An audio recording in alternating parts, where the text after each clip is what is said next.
Madame la Présidente, Monsieur le Premier ministre.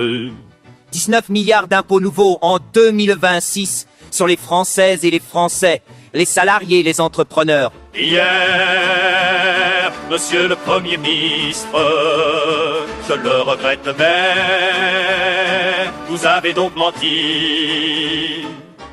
Vous avez réussi à promettre plus de pouvoir d'achat, alors que votre budget est une véritable boucherie fiscale pour la classe moyenne et les familles qui paient déjà le plus lourd tribut de tous les pays développés. Pire, Monsieur le Premier ministre, pire, la charge fiscale dans notre pays est tellement insupportable que depuis 4 ans, les impôts ne rentrent plus comme ils le devraient. À défaut d'écouter la souffrance des contribuables, écoutez, lisez les rapports de Bercy. Peut-être y serez-vous moins insensible. Hier, Monsieur le Premier ministre, vous avez donc menti. Vous avez loué la valeur travail alors que vous allez geler tous les salaires des fonctionnaires et spolier les pensions de retraités pour 20 milliards d'euros. Pas pendant 1 an, pendant 4 ans.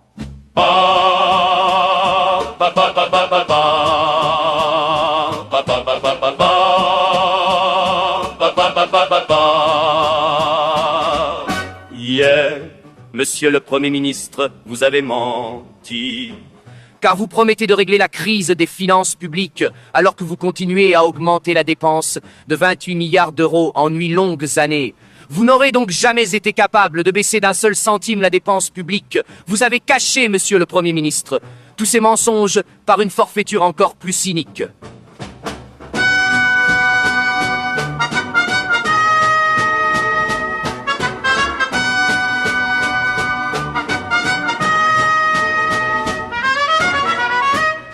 Vous avez menti à des milliers de Françaises et de Français qui travaillent dur et qui nourrissent le légitime espoir de pouvoir prendre leur retraite plus tôt. Et tous ces travailleurs, vous les avez trompés avec la complicité des sociotraîtres de service. Jamais avare d'insulter l'intelligence et la dignité de nos compatriotes.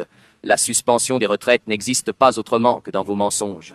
Vous mentez avec les socialistes, mais vous mentez mal grâce à la sagacité de Marine Le Pen. Vous avez dû avouer depuis hier qu'il n'y avait ni amendement ni projet de loi. Un simple accord d'appareil avec des socialistes qui ne savent rien faire que mentir. 19 milliards d'impôts, un mensonge sur les retraites. Quel beau pacte de lâcheté avec les LR et les socialistes. Alors, avouez vos mensonges.